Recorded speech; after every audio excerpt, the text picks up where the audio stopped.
fallout from the pretty shocking video that emerged from Manchester Airport on Tuesday afternoon continues this weekend. You'll remember, I'm sure, that the video shows, or seems to show, a man being kicked in the head and then stamped on by an armed police officer. The officer was initially suspended, although even that took some time. It's since been announced that he is also now facing a criminal investigation into whether he is guilty of assault and potentially other offences. So he is now subject to a criminal investigation.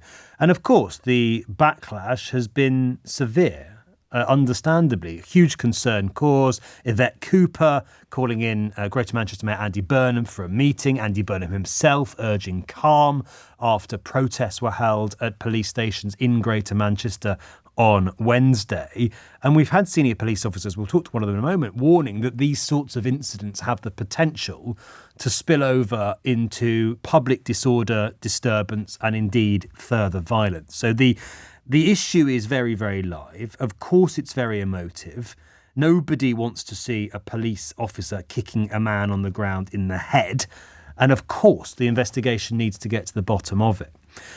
New footage has emerged this weekend, which has really reignited this row, because what the footage shows is the build-up to the moment that police officer stamps on and kicks that man on the ground in the head. It's on the front page of the Daily Mail, who have the exclusive on this. I'll read you how they summarise it. They say this: shocking CCTV footage from Manchester Airport last night revealed that 3 police officers were viciously attacked in the moments before one of them kicked a teenager in the head. They say the new footage exposes a series of violent assaults and sheds new light on an incident that has provoked uproar and allegations of police brutality and racism. Now, it's very difficult to see, initially at least, and we have to wait for the inquiry, of course, how that officer kicking a man in the head doesn't constitute at least grounds for quite a serious investigation. And we've had senior police officers speak out since then saying they are very disturbed about what they see in that video. But as Andy Burnham has spent the last few days insisting, there is always more context here. There are always facts. There are always 2 sides to the story and so on. And that selective clips that go viral on social media don't show all the facts. Now, that's not for a moment to condone what we see in that video. But it is to pose the question, how quick are we to jump to conclusions in these cases before the investigation has been taken place, before there has been a full inquiry, before the even case for the defence has been heard, before investigators have heard from the officer? That didn't happen before social media. That is purely a result of the fact that these videos, they come to the public attention because they are posted on Facebook or TikTok or YouTube or wherever else it might be. And then we see one interpretation of those events and we all reach a conclusion. As I say it again, it's very hard not to reach a conclusion that that officer has done something that is, because he's under criminal investigation, I'm going to put it this way, certainly worthy of inquiry. At the very, very, very least. It's pretty sickening what you see in that video, but it's also pretty sickening to see a bunch of police officers being very, very violently attacked by people at Manchester Airport. Now, I said again, because there are those that will not read too much into what I'm saying. That does not condone for a moment what we see in the video that went viral on Tuesday. But I do think it's worth talking about whether social media is unfairly, more broadly this is, unfairly leading to a loss of trust in the police. Because even if it is found that that officer is guilty of wrongdoing, even if he is charged with criminal offences, and that is very much an if at the moment, these are a minority of incidents. You don't see the videos of the police catching and apprehending criminals. You don't see the videos of the police dealing day after day, night after night with people in mental health distress.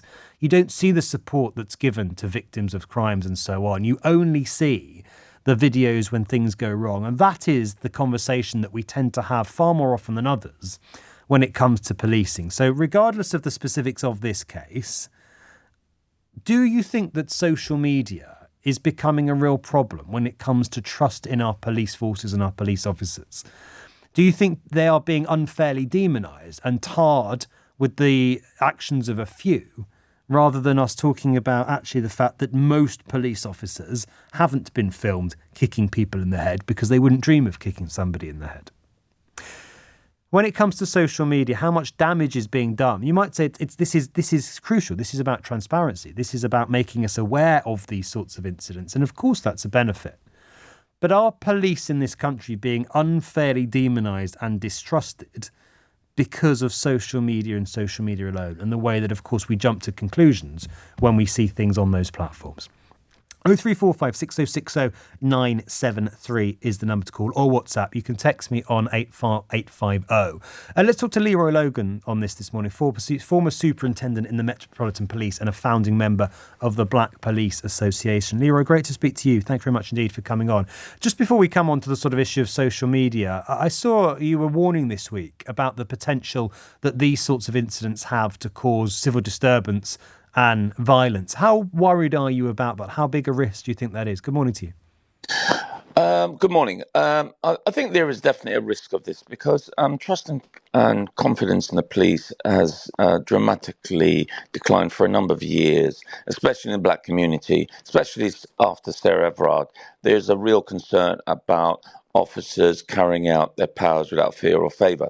So there is this issue, and it's not just London, it's right across the piece. And having seen what happened in Leeds with the officers trying to deal with a safeguarding issue, and it caused a mini riot, police cars being turned over, I saw that we have that possibility of wider civil disturbance. I am not condoning bad behaviour, whether it's the police or the public. I don't condone criminality, but there are worrying signs because of people believing that they're not getting a proper service from the police. And I know the majority of officers are very, very well-meaning, very efficient, very effective officers. But the issue is a lot of people are saying, well, I don't see the good cops calling out the bad cops. Right. We see that if there's an incident, there is this tendency to defend an officer's conduct. And that's why, just going back to this incident, I welcome the IOPC prompt action on this, that to at least show that there was an objective and an effective investigation thus far around what they saw happened. So actually, Leroy, when I say the actions of the minority are sort of being used to tar the majority, you also say, well, actually, some of those majority aren't doing enough to speak out and prevent their colleagues behaving in certain ways. Well, this is it. I mean, we know that a lot of officers don't live in isolation. They work with other team members. And, when you think about our cousins who kidnapped, raped and murdered Sarah Everard, he couldn't just, exist in that small subculture of the Parliamentary and Diplomatic Protection Group unless, people must know what he's about, what he's called rapey and all these sort of things. And so people are thinking, well, hold on, what happened leading up to that? It just didn't happen overnight. Same thing with Carrick, all the misogyny, sexism, rapes and all these things. And in that unit, there's over 20 officers who are guilty of sexist and misogynistic activity. So, we got this sort of certain people are predators, whether it's sexism, racism, whatever, and they're being allowed to be contaminating the culture. And in a lot of ways, a lot of people feel that the culture of the police is getting more toxic. Leroy, let me ask you about social media specifically, which, as so often, is how this latest incident came to light. How much is it a good thing, do you think, that we are, there is a sort of accountability here, that officers who behave like that are filmed and people do see them and there is transparency rather than this taking place behind closed doors? And how much do you worry that these sort of small number of videos that do go viral and spark debate are unfairly reducing trust and faith in the police?